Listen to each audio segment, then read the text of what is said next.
So this is the first in an inaugural series. There are meetups all the time, but this is the first of a set of meetups that we will have that feature our Google Cloud partners. And why so? So I think you'll hear about wonderful technology that we have, but at the end of the day, we all want to hear the stories. How do these things get implemented? What are the war stories? What are the things to do? What are the things to avoid?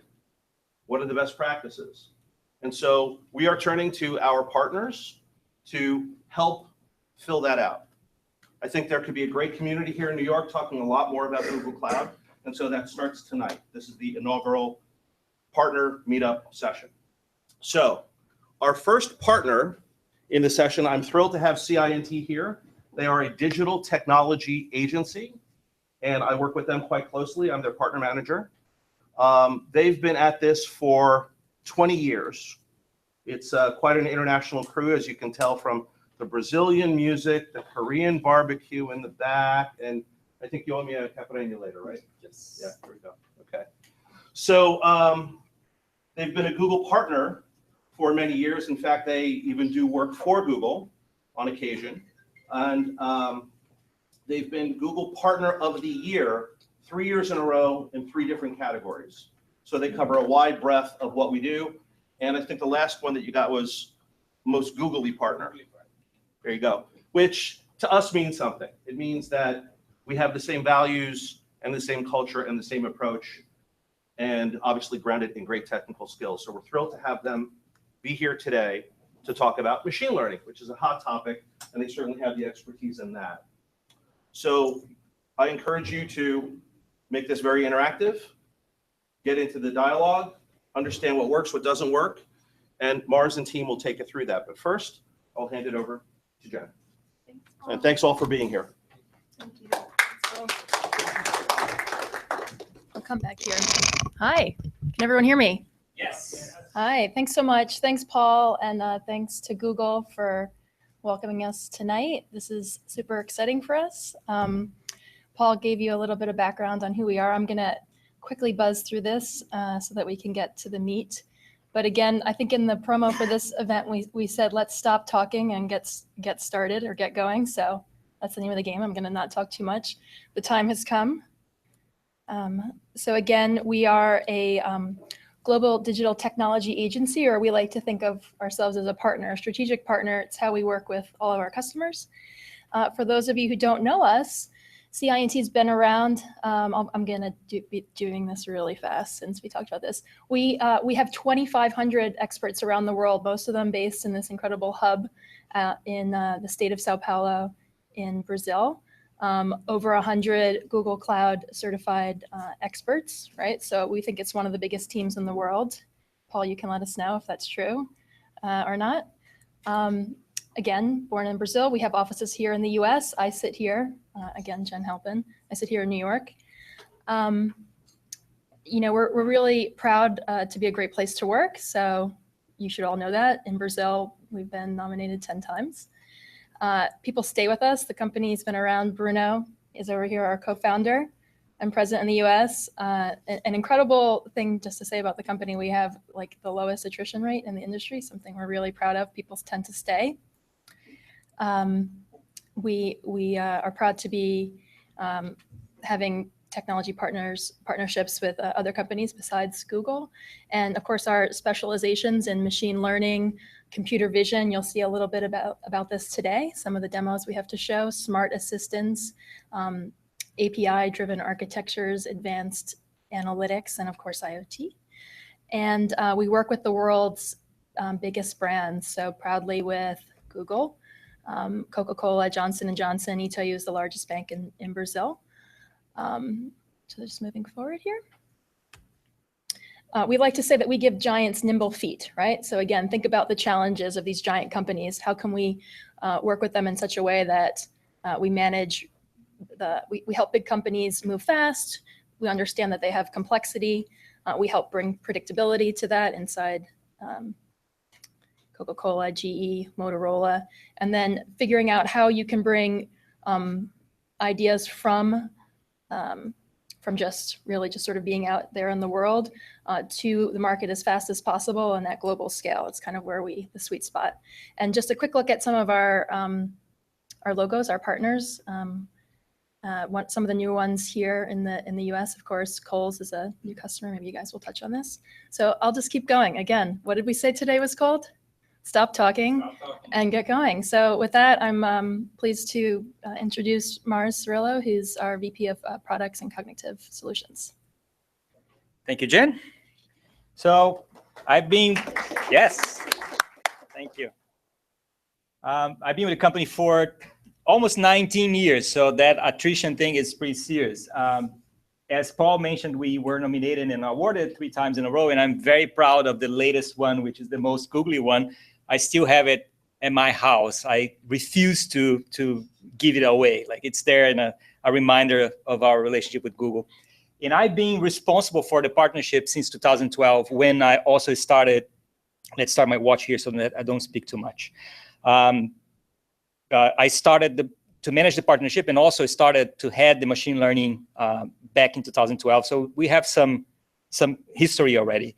And more recently, Google have a new program called specialization in some verticals, and machine learning is one of them.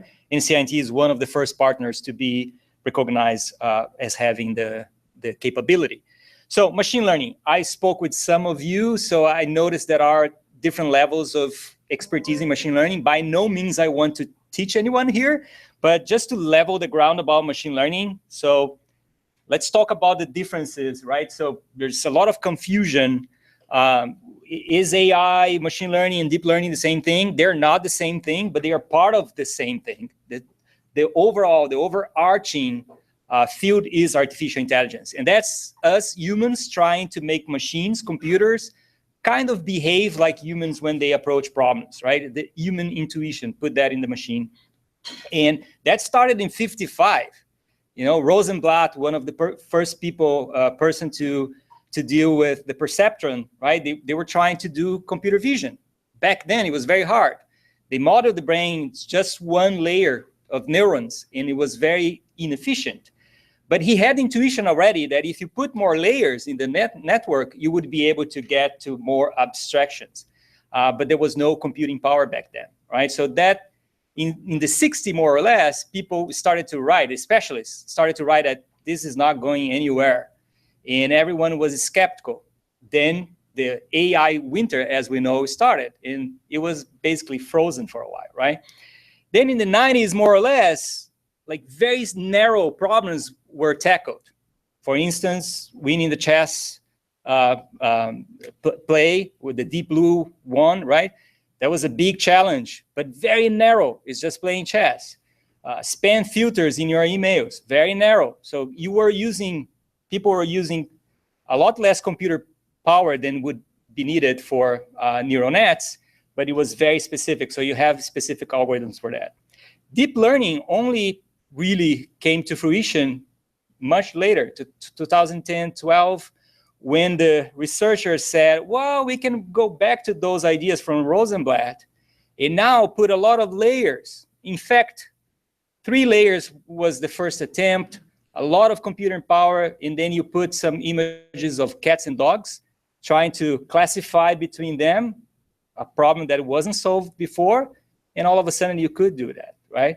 But it was very hard to go beyond 3 layers. It took a lot of effort after that. And now we are in a situation where you have loads of data. You have not only CPUs, you have GPUs, and now you have TPUs by Google. Those things are making a lot more efficient for you to run the neural nets with like thousands of layers, and then you get a lot more abstractions in results. So I'll go very fast here. So machine learning is a different paradigm. Instead of writing a program that uses data and give you some results, what you're doing is basically getting data and getting the results that you know this data should give you, what we call the features or the known outcomes. You train some sort of algorithm, right? You have to select those algorithms, you tweak the parameters, you do data science work, and then you have a model. Now, if you show previously unseen data, imagine you're classifying breeds of dogs, right? Here you use loads of photos of dachshunds. I love dachshunds. And then you have to classify every single breed, loads of images of those breeds. Later, you show a picture of a dog that wasn't used in the training, and magically, the machine learning model will tell you this is probably a dachshund, and I'm 78% certain. So it's something that is very, very useful because you don't need to run a complex program to do that prediction afterwards. The deep learning part is when you substitute these algorithms plus parameters by a simulation, a very loose simulation of the human brain, that idea that Rosenblatt had in the 50s, right? And what you notice is that when you put a lot of data there, imagine you put faces like selfies, you see that each layer of the neural net will basically pay attention to different patterns, right? The first layer is very rudimentary patterns like edges and lines. And then as you go deep, you see more robust concepts like faces or smiles.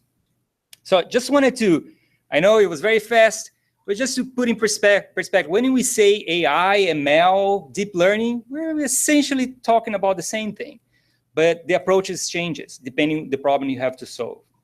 And thinking that you guys want to use machine learning for your business, like to solve a real business, you have to think about what people are saying, and some of those things you're hearing in the media might be completely wrong. So I selected 5 AI myths so that you have that in mind. And then Lucas, who, when he's going to present some of our cases, he also brings those back. Those are very important. We see them everywhere. So AI is a magic box, right? So if I build my first AI, I have an AI at home, so I can build any problem and it will be solved. Unfortunately not, right? So remember that slide where I show AI is a collection of training data. So you have to have data. You have to know the outcomes for those data that you're using to train. Algorithms, it's like a mess. There's so many you can choose from. And depending on your problem, you have to choose different things. Parameters, that means the data science part. Like you need to work first on your data and then on the parameters so that you can build a great model. So definitely not a magic box. There's a lot of work involved. Second myth, AI is always learning, right? Siri, I cannot help you with that, but I'm always learning. Not so fast. Like this learning part is basically offline. There's a lot of humans looking at all those things for which the predictions weren't good, bringing back that into the model. So the human in the loop, you have to look at the data constantly. You have to retrain your models. You have to tweak or change the algorithms, compose algorithms.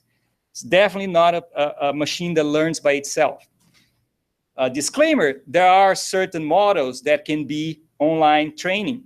For instance, if you're monitoring stock prices, there's a stream of data coming constantly. So you could be using that and feeding your model and retraining online and getting new results enhanced. But it's very dangerous because you're not monitoring those things. Imagine if you have a self-driving car, and then at some point the car is learning by itself. It runs over a dog, but it didn't feel it. It was very, very smooth, but it killed the dog. Next time, you know, it's killing all the dogs it sees, right? Because it learned to do that. So that's a dramatic example of things that can go wrong.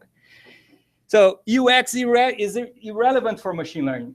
Not so fast. Look at this example. I used the ImageNet model. And then I took a picture from the top of my mouse at home. This is real case. It's a toilet seat with 36% accuracy. I just tilted my camera, mouse 15%. Come on, this is not a typical mouse, right? Apple likes to build things that don't look very like the things we know. But imagine if you had built the application telling the user, oh, you know, you're using the accelerometer or the gyroscope and you're seeing that the angle is not really good. You could right there tell the user, just tilt the camera a little bit. And then you do it and the prediction is good. Before you frustrate the user saying that it's a toilet seat. The fourth myth is a low accuracy model can be used. Well, this is one of the most important ones because our customer get frustrated when they see that the model doesn't have an accuracy right off the bat, like 100% or 90%. Some of our customers, big companies, They wanted 99% accuracy in the contract. Of course, we cannot sign that because all training accuracy curves will be like that one. Depending on the number of iterations and data that you bring in, it goes like a, how do you call this curve? S curve? I don't know, sigmoid. Like, so it's this curve. So it's going to be close to 99, but it will never reach. And then when you bring the real data or even the training set as a part of your evaluation set, which is a part of your training set that you use to test your model, it's not going to be as close. So you might start with a model that is not 50% accurate, but it's a starting point. And then as you bring more data and run it, you can iterate. Again, human in the loop. It doesn't learn by itself. And then the last one before I pass the message, I pass the podium to Lucas is only the big companies have enough data. Only Google and Facebook and Amazon will be able to build breakthrough use of machine learning, which is kind of true because they have the data. They have access to data that you guys probably don't, especially if you're tackling very generic problems. But you, in your company, have the data that Google doesn't have. And it's very important that you see the opportunity in bringing that data to solve specific problems that even can be generalized. Maybe you don't have enough data to do a breakthrough, but you can get started, and then you can source data from somewhere and compose with your data and improve your models. So the message here is that it's a continuous evolution. There's no build a model and we're done, right? Which shouldn't scare you guys, because investment in machine learning is going to be necessary. Like if you don't do it, your competitors will do it, you'll be behind. It's very important that you start early and learn fast. So with all those things in mind, I'll pass the message to Lucas. Lucas, please come in, and Lucas will talk about our approach, like very practical approach to get things done quickly, and show you some examples. Thank you. Thank you, Mars. Thank you, everybody, for coming. At CI&T, we've been investing in machine learning since 2012, and we've done a lot of different things, worked with a lot of different types of data, structured data, unstructured data, solving different types of problems, something using more statistical approach, simple methods, feature extraction on the data that we know about, all the way to more the usage of deep neural networks. I'm not going to cover the entire spectrum of things we've done here. I want to show you a few examples that relates more to what we see the greatest growth and opportunity in terms of problems that you can solve around unstructured data. Just as a kind of get a feeling of the crowd here, who here has done anything already with machine learning and has something implemented already in place, or is getting their hands wet or their feet wet with it? Okay, so who here knows about a problem that they believe machine learning can solve but hasn't started yet? Okay, so I'm getting a feeling that adding those, both of them up, about half of the public here. One thing that we've seen as we talk to customer is to be able to imagine some things that you don't think it can be done today with machine learning, but if a human can make a decision in 1 second or less after having some information, that's a potential use of machine learning to help you make that decision, to accelerate, just to give you a generic mindset. One thing that you may start getting ready at and trying a little bit on the machine learning space is using fully trained machine learning models, as you have from the Google Cloud machine learning APIs available. So let's say you have a lot of images there, and you're trying to identify what is on those images. You want to extract labels from it. You can use the Google Vision API. Understands what is in there, identifies particular objects, identifies scenes or landmarks, identify different informations, logos. That's something that helps you get started very fast and gives you the ability to, on a large data set of images, understand what is in there. Add them all up, all the labels, see how many photos of dogs and cats and sunsets your customers are submitting today. That's the first step. Another one, you're doing work with translation. There's the Google Cloud Translate API, or the Google Cloud Speech API, convert voice speech into text, or the natural language API to understand a little bit more of the meaning or the structure of sentence in particular languages, so that you can build your solution on top of that, or you can use that to make the understanding of free-form text. So all those tools are available today to go there and start work with that and get immediate results. Now, what we've seen in many of our customers is, I got a very good jump start. How do I go beyond that? How do I add my own domain knowledge, my own specialized knowledge to the particular problem I'm trying to solve? So then you go from the specialized services and fully trained, you can start building your own models. And you can do that and host that, things like Google Cloud ML. So it will be a fully hosted environment to run those models for you. Or you can go even beyond custom models and infrastructure. Run a few cloud container engines, run a few VMs there, prepare all your infrastructure to do the processing for retraining, for servicing or serving results for the models, all using the Google Cloud Platform. So our recommendation has been, start working with something. Understand a few low-hanging fruits that you can get using the Google Cloud API, and then how you build on top of that. One of the cases we have, we work with a garden company, and the main problem, and some here may have gone through this problem, is you have your yard, or you just bought a house, you have your yard, you go there, there is a particular plant there from your previous, or from the previous tenant. You say, well, that's very nice, but I have no idea what it is. So how do you get the information about what it is? You may know somebody who can identify it, or you do a lot of search or research to try to find it, but it is a very specialized knowledge as you get to more and more unique type of plants. How you get that started, if you're looking at it as a machine learning type of problem and approach, you will use something as Cloud Vision API to identify what plant is there. And more, Cloud Vision API is growing the number of things it can identify, but that we see that there is a point, especially when you're talking about very domain-specific information, that it will take quite some time for Google to get there, or it is based on data your organization may have and they don't. So what we work with on this particular case is leveraging technology that was available to identify there are plants on this picture, identify that, yes, you can go and provide some initial information directly from the results of the Google Cloud Vision API. Then use image available that the organization has, as well as sourced image that you can acquire. You can look for data sets for a specific business problem that you have, either for acquiring the data set or for a temporary use of that to kickstart your own model.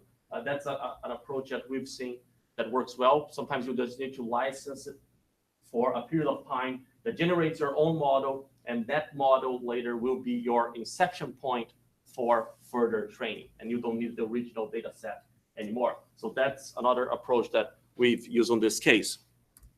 And the third one, doing your own learning, meaning based on the information that you have, based on very specialized models that you want to create, to go beyond what you have today in the market and have your organization doing something very specific and providing a lot of value.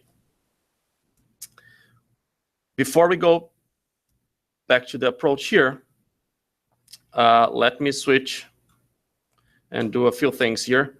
Let me do, and this is where we ask for the presentation to see how it works. Let's say I'm going to get something.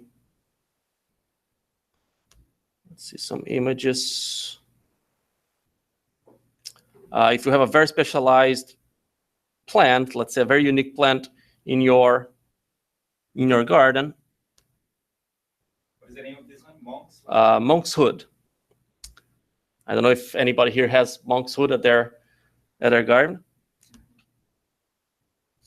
And we've tried to, just before here, just came from Atlanta this morning, we're trying to get some flower companies here, but they didn't have a lot of options besides regular roses and tulips. So we said, let's do something. Okay. So I just download this one, and just put as an example what you can get.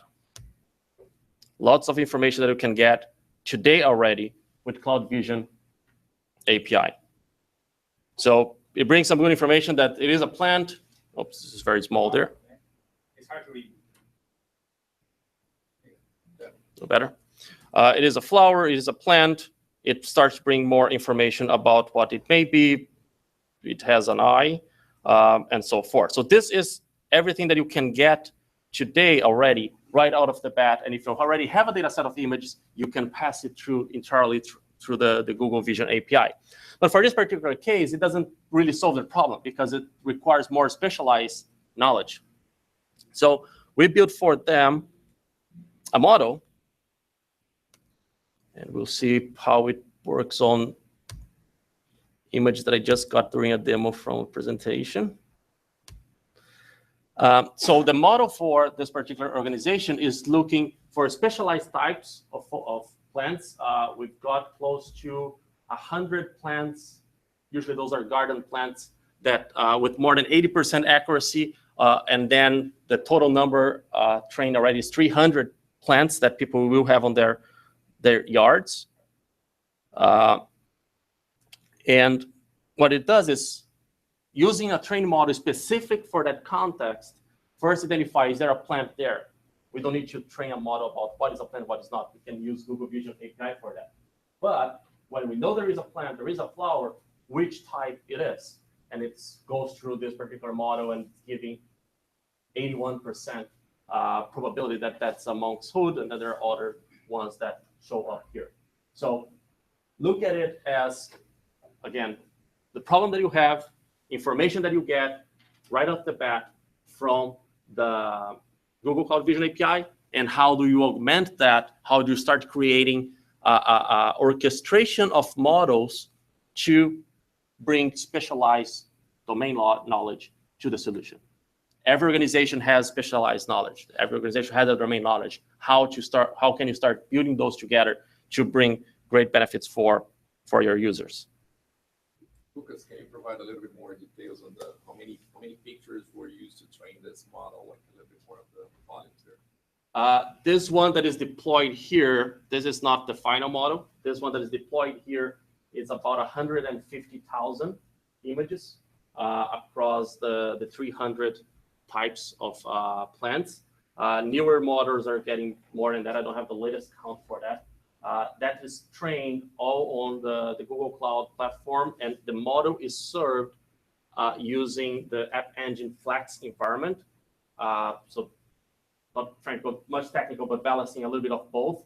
The App Engine environment on Google Cloud platform doesn't require you to host or to create an entire infrastructure.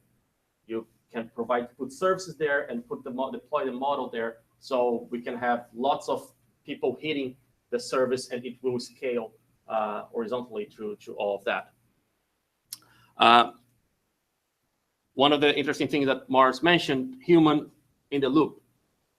We've found that for some types of plants, there are very small differences to be able to identify. And even when you go and acquire some data sets, there are mistakes there.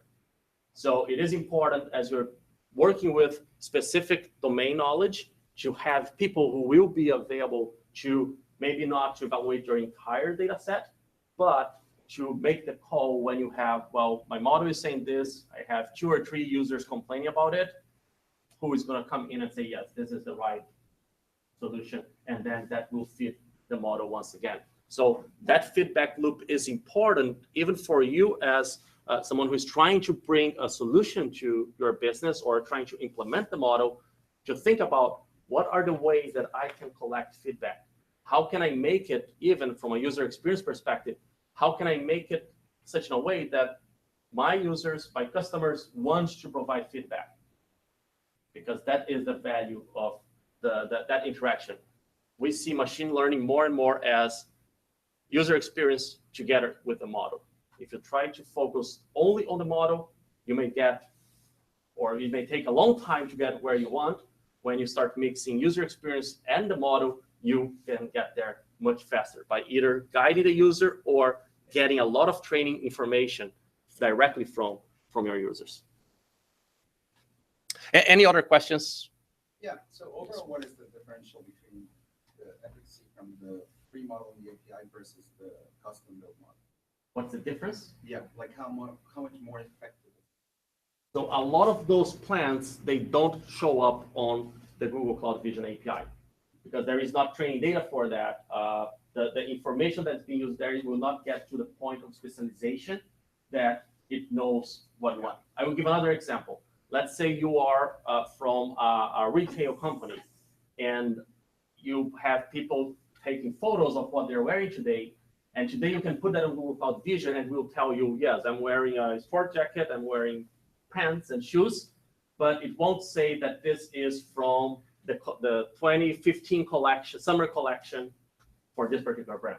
Because that's the specialized knowledge that your organization has and you will need to augment. So how we see that orchestration happening is first, pass it through the Google Vision API. So it understands that, yes, it is a person who is wearing some clothes and these are the types of clothes.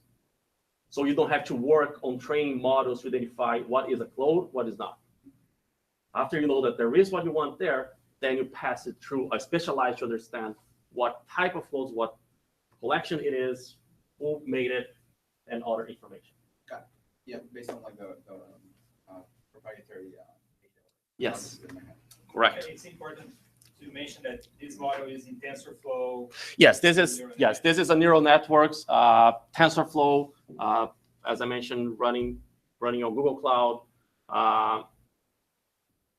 We did the training on the Cloud ML. I remember all the other information that maybe, but at the end also please feel free for more questions. We'll open up for more questions or come to talk directly. A little bit of reviewing what this scenario shows, but that we like to provide as guideline for all of you. Technology selection. Identify some things that goes part of the path, part of the way that you want to achieve, that you can leverage quickly. We see a lot of customers that start a discussion with us in sort of a paralysis analysis approach that this is what I want to do, but I cannot start. I don't have the data, so I won't do anything. So what data do you have? How can you start? How you can select some technologies that already provide your initial steps. Then you go for acquire learning. Can you leverage any pre-trained model? Can you acquire data sets? Is there somebody who is doing something similar that you can use as a validation for your model as you train your own model? So let's say that there is some specialized knowledge that gets to a point to provide you some labeling, for example, for data. How do you use it to start cleaning your own data set before you are able to generate your own model? And that gets to the third step, create custom learning models and optimization. Machine learning projects are not do it once and it's done forever. So it's almost like a living organism. It evolves, it grows.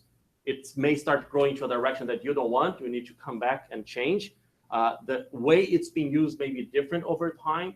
So as you look at it, think also about what is the strategy, how you'll be maintaining that, and how you'll be looking at improving it constantly. And the other part, Mars mentioned, don't start only when you say, oh, I will only do something when I'm about 90% or 95%, unless, disclaimer, unless it's a very critical situation, life critical systems, for example, yes, don't play with 10%, 15%. But a lot of the things we've seen as machine learning augmenting humans on tasks that they do, you can start already providing some benefit early on. We had a customer that was telling me just yesterday that they put something out there for customers, and that really doesn't solve the problem directly, like 100% of the ways. But some customers are telling them, say, well, the recommendation that I'm getting is saving me about 30, 40 seconds every time I need to do this task. And they do it a lot of times during the day. So it's a small improvement of their work that they already get the benefits. The earliest you start getting the benefits of something from machine learning, the more you can, pretty much, or the more you will have to invest to continue growing. So we see a lot of cases where the return of investment is kind of a self-reinvestment approach. You get a little bit of gain, you have benefits, you have more resources to reinvest. Some other cases that I would like to highlight and think about it as what may be related to your organization. This one is for automated invoice reading. The scenario that the customer started with, and you have today, is we've tried a lot of OCR tools. OCR tools, object content recognition, that gets images, get all the text from them, and transform that into data. So there are a lot of OCR tools available in the market. You can use today the Google Vision API OCR to extract data from documents, and it has a very, very good accuracy compared to what we've done a test with one other customer, not this case, but another customers we compare Tesseract OCR with the Google Vision API. So the solution was first built on Tesseract, and then later, that's a open source library. And then we've compared the accuracy with Google Vision OCR and was getting much higher accuracy. So going back to this case, the scenario is you have documents. They can have many different templates. It's not a fixed template. An OCR tool is able to give you the content of the document, but not the context. It can tell that this is something written on this line, but it cannot tell you what it is. So this company have gone through many organizations who offer this type of service of OCR, of automated form processing, and they were getting a very bad result. Then we did initial work with them. This is going to be almost a year now, I'm thinking about it. We've done initial work with them, and we were getting, right off the bat, from a proof of concept approach, 30% more accuracy that they were getting with the tools they were using. Because the model that was prepared for them was not for the OCR. We used the Google Vision OCR for that, but it was to give context for a particular field. So they want to know, where is the name? Where is the invoice number? Where is the total amount? And then get the information just from those places. So what the model does is pretty much based on your training data, understand and organize all the different templates that you may have and all the ones that you don't have, but you may come up with and receive one day, and then extract information from those locations based on the information that you trained before. So I will switch gears here.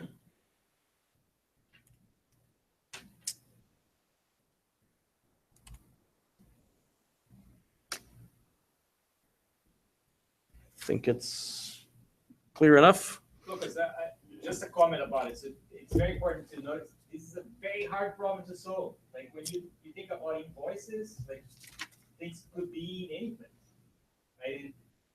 In order to model this, to come up with a model that will be able to tell what are the templates, because those are implicit templates, right? A human person wouldn't be able to classify different invoices in different templates because it would be very hard to think about what the templates would be, but the machine is able to classify that very well.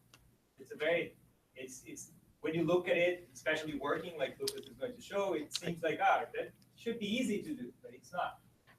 That's why the customer was basically skeptical that the problem could be solved.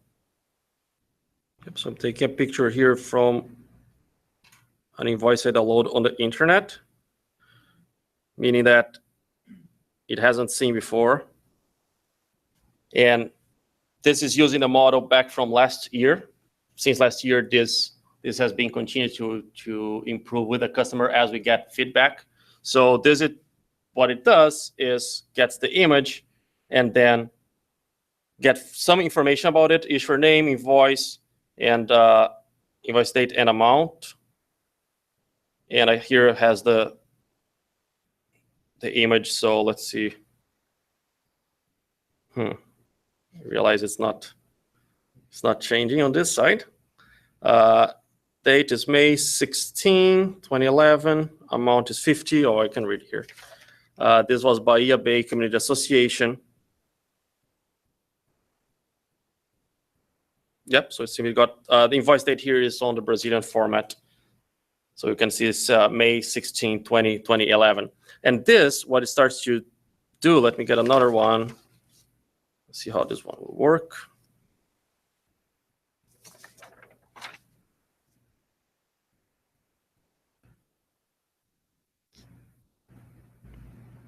Sure. Submit. And where is important the feedback loop, as I was mentioning before, the user experience, because as you start finding new templates or customers start using new templates, they submit it back to you and say, oh, I didn't get this right. You didn't get this right. Okay, what is the information that should be there? So now you start having your own training data set, even better prepared for a larger variety of documents. So this is another example. How about that problem that we figure out by looking at the accuracy? Yeah, so this particular case, the customer brought us, if I understand what you were asking, the customer started with a particular training data set that was information that they had already on their systems that was entered by humans, by people who type it all the information in. And then right from the start, the earlier models were showing a very bad accuracy. As we run the training set, as we would do evaluation set, was not good. And then we start asking, well, what is wrong? How we're doing? Maybe we're doing it in a different way. Maybe it's not training right. And then we decided, let's go back and evaluate the training data set. And we found out a good number of data entry errors that was even on their systems that was considered as everything right, especially on amounts and dates, that the model was getting good results from the images, but the amount and the dates were entered wrongly in the system. So this is a way also, as we started, I was talking to some people before, that as we started engaging with customers, even early on, we try to do a check, say, get an early model, and then check the training data set against that early model to see if you can find errors, you can find discrepancies on the model that sometimes whoever provides you say, no, this is production data, this is perfect. And then you take a lot of time to improve the model when you actually you're starting from some wrong data. How big the training set here? Many images of invoices. For this one, it's about 50,000. 50. For the production environment, that's going to 3 million. What's the average accuracy that we're getting for 50,000? So it's different per field. So for some fields like total, the issue date, the amount, those are with around the 80 to 85%. One thing that we found that's very interesting, we're doing some additional models for the name. A lot of invoices have logos instead of the written name. So the OCR cannot recognize that.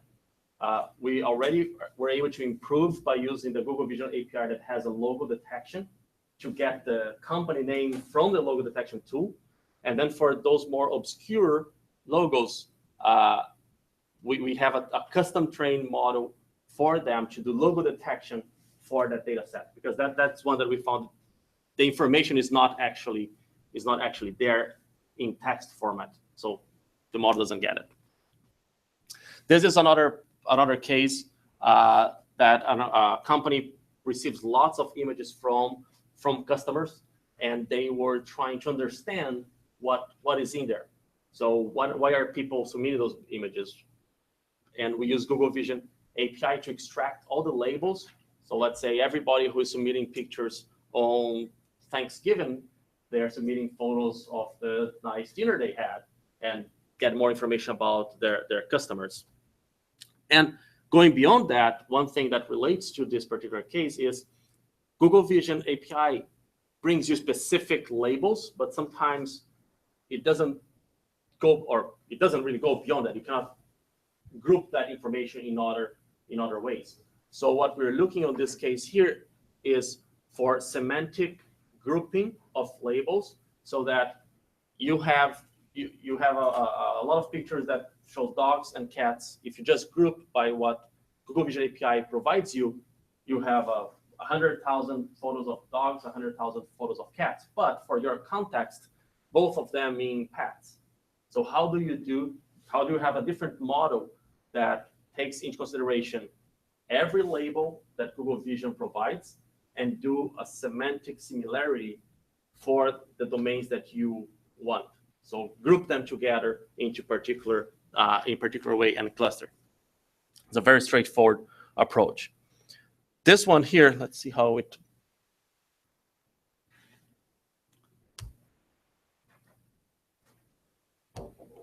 This one is the initial versions of solution for a mining company that what they were looking at is they need to track train cars. Believe it or not, I was surprised, but train cars get lost.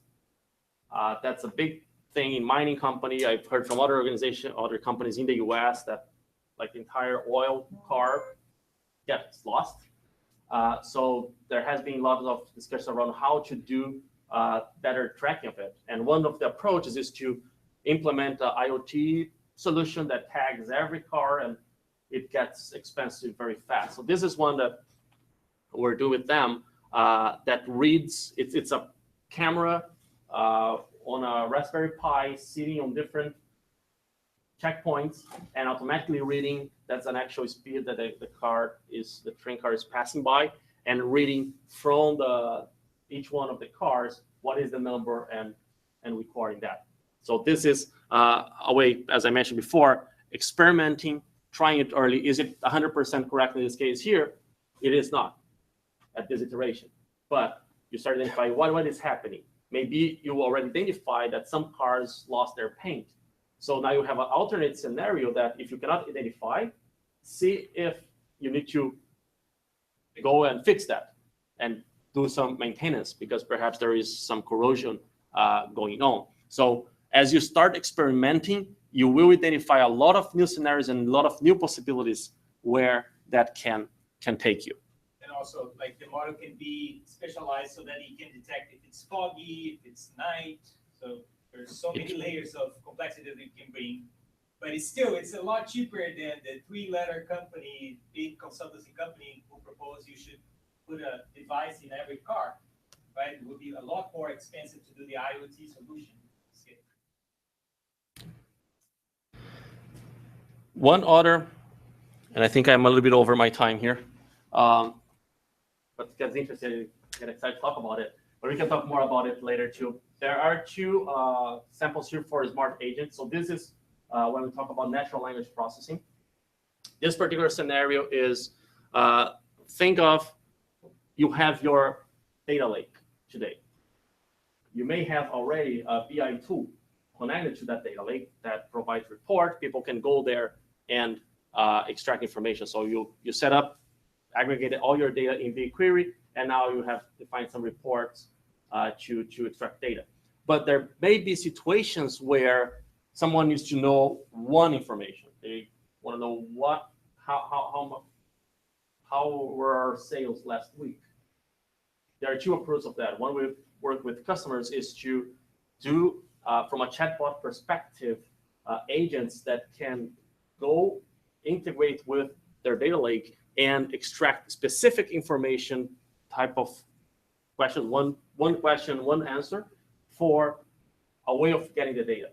So it's a step to facilitate the extraction of information, a step to facilitate that somebody has access to it without opening a report, doing all the filters and going and doing a lot of drill down. And that's connected already to your data set.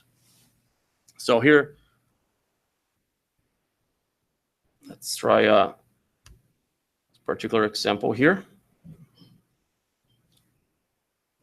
Technologies behind, I already mentioned BigQuery, API AI. So API AI is a natural language, our smart agent tool, or I'm trying to chatbot building tool that allows you to identify intent from text, from natural language, and allows you to integrate with other systems to extract information. So Google acquired API AI, and that's getting more and more deeply integrated with the Google Cloud Platform.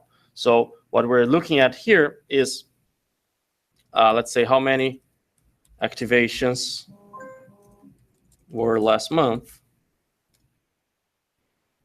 What's the product? What's the product? Yeah, sorry, it's small. So it's asking me what's the product. I haven't provided that context. So now it's going tablets. Thank you.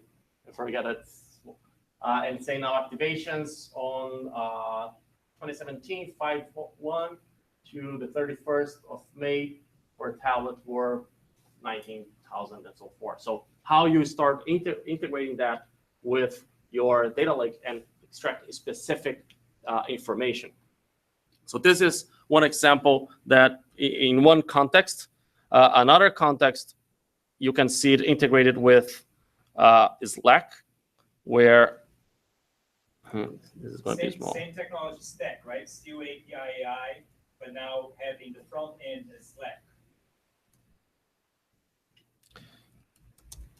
So in this particular context, is an organization that wants to understand what is happening in terms of new technology. So we aggregate different news and we do topic discovery on top of them. We understand what they're talking about, what is the main subject of that particular news article.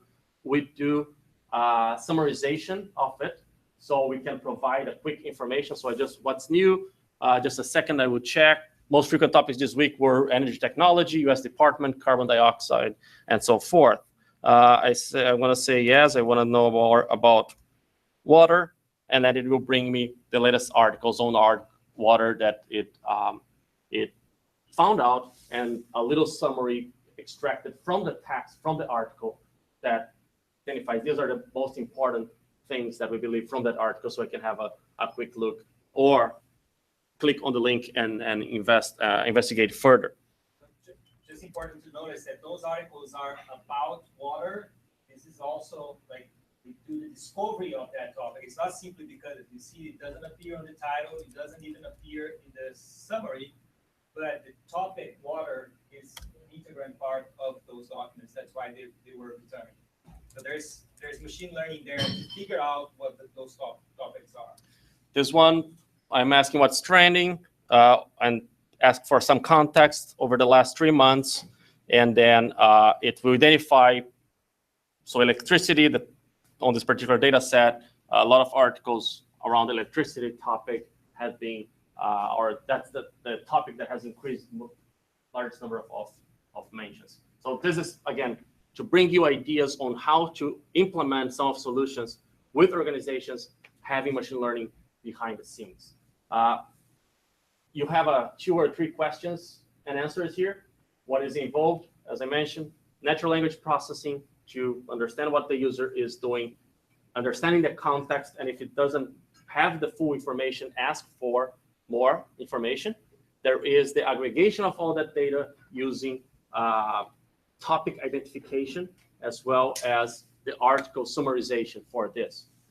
One thing that we have on another solution that's also part of a product that we have internally is for identifying experts. So the more people interact with a particular topic, you start building their expert profile.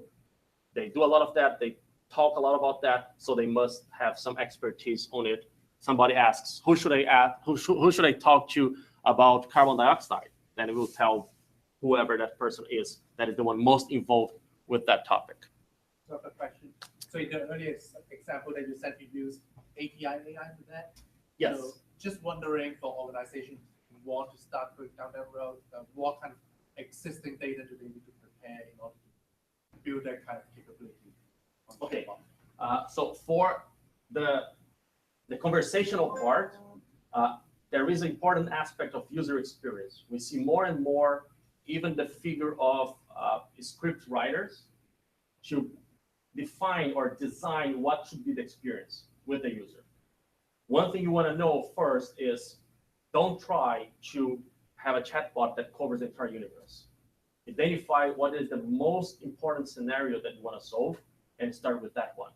Then design the experience around it to understand what are the possible paths, and something a lot of people forget when they do those type of projects is what are the recovery paths. When you don't know about it, when the person answers something completely separate, how do you design the recovery questions to bring the user back to the good experience?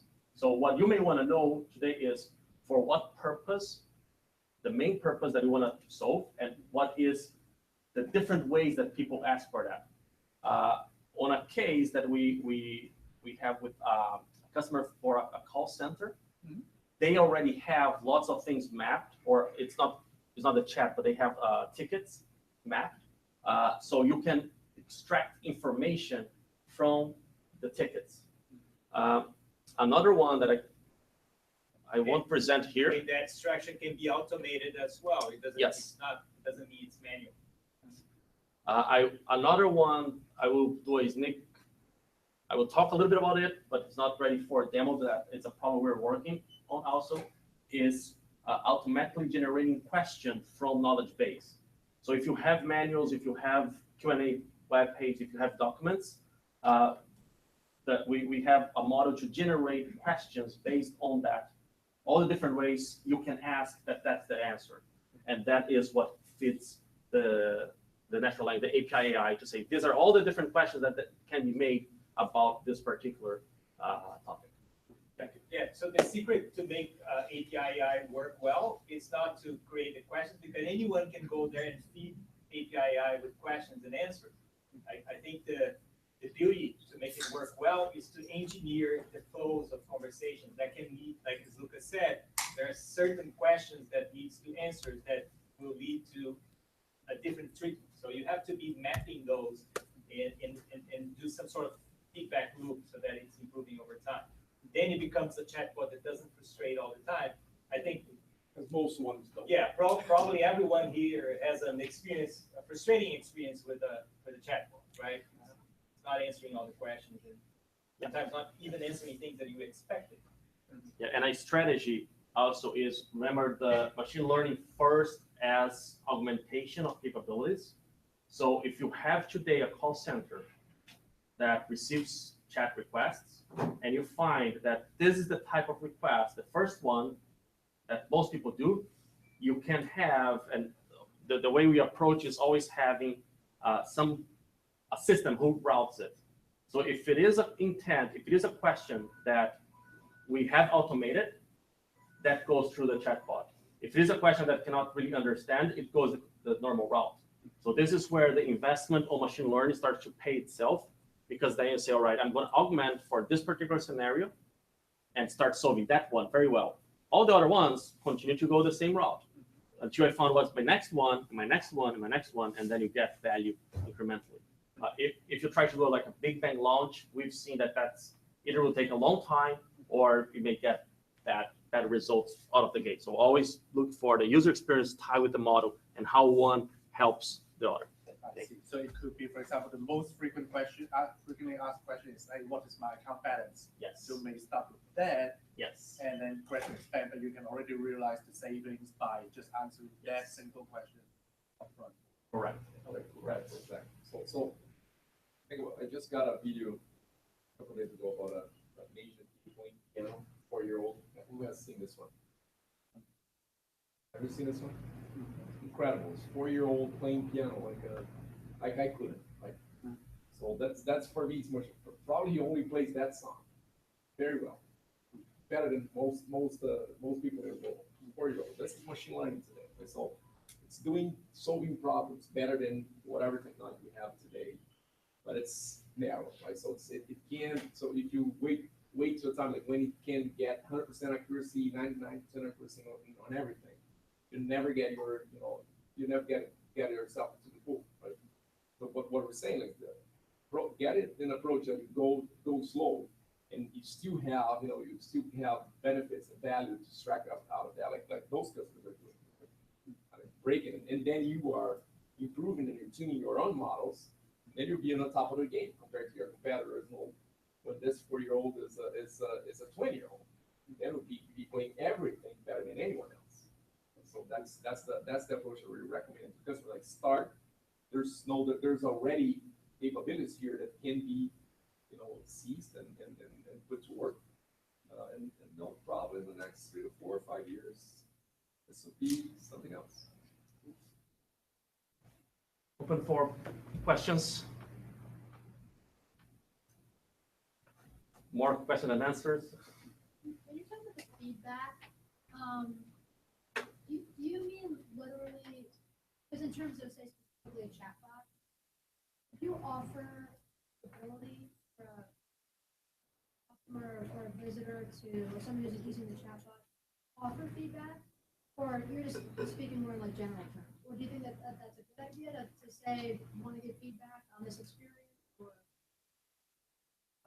So there are two approaches. One is, as we're mentioning, the feedback on the entire experience, if they like it or not. The main one that I think is, how do you get feedback when things are not working so that you can recover? Is the recovery path. One example specific related to chatbot is if you monitor the similarity of questions that the user makes, if they ask 2 or 3 things that are almost the same, and you're not going anywhere, it means that you have a failure there, and you should redirect perhaps to a person. Another one is the message type with a sentiment analysis tool. So if you start getting more negative from the customer or more angry, you can trigger that. So there is the explicit feedback that someone gives to you, but there is also the implicit feedback that as we're designing the experience, you need to understand what are the ways it can go wrong, and how can I design first to not go wrong, but if it does, to recover. Even things like the way you write the response to already provide guidance. So today, from a user experience perspective, you're doing a mobile app, the user experience will define things like how do you present information, how do you guide users even to use that mobile app. The same thing happens with chatbots. You can provide an answer that's already leading them to ask the next thing in a particular way.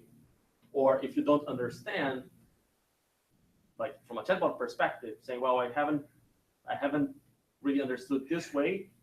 Do you mean 1 or 2 or 3 options? So the entire experience starts to be designed in a way that the user, the customer, doesn't feel frustrated and follow the guidance. Usually, one of the things that as you are talking to somebody, one of the things for stand-up comedy is that you leave a little bit for the next one to pick it up and go forward, because then the conversation goes on. A similar approach with design experience for a chatbot. You leave something for them, you lead them into a particular way of saying or going next, because that brings that they build on top of what they are reading, and that brings empathy. Yes, and. Empathy. Yes, and yeah, there is a very well known. There's a book. There's an approach called yes, and it's always building on top of whatever the other person says. So what we've seen in many cases of chatbot deployment is that's a very cut approach, saying I didn't understand, and then why you didn't understand, and don't offer any other alternatives. It's interesting that one of the earliest cases of chatbots is one very quite a few years before, called Elisa. And this is a famous case on the natural language and chatbot perspective because it was not really an intelligent system. It was question-based, simulating a psychologist. But the way it was prepared was always leaving open questions. So you would have the feeling, even though it's not really saying or understanding what they're saying, it's always leading the way for the conversation to flow. And that's what you want with customers. You want to lead the way for them to continue the conversation, because as the conversation continues, you can pick up and recover. And we can talk more about the chat flow and design. That's something that we've seen a lot of. It is a lot of work, sometimes more than what you already have in natural language processing as tools to understand the intent. Yeah, the only component that he didn't mention, but I think it should be considered, is also when you know the user. The user is logged in, for instance, right? So you have a history with that user. So you can personalize as well the voice, the type, the way you interact with that person by knowing who they are. It's not always the case, but if you have that as well, it could be a way to minimize any errors. Mm-hmm. Well, thank you, everybody. I will a little bit pass the time here, but thank you very much. I will be here for questions. My colleagues from CI&T too. I have an email there, and my Twitter account can send information or message me for other questions as well. But thank you very much.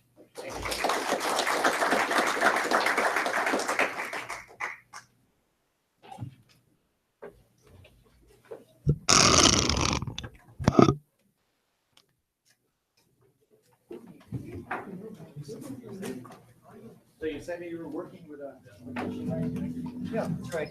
Also, I teach machine learning. Did we say anything that you did? I like the 5 nifs things. Really? I would definitely remember that because I talk about it, but it's just nice to have a nice discrete list Yeah. to get out to the students. When I was preparing, most of the lists were 10, but I said it's too many. Yeah, but that's okay. My background is psychologist. So you ever heard of the term 7 ± 2?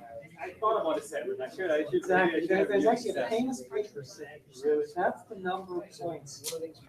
That's sort of this repeat saturation. Okay. You remember it, you can't remember whether, like names or something. For me, it's 1. Yeah, it's like 1, 2. So where are you sitting? Columbia. Yeah. Awesome.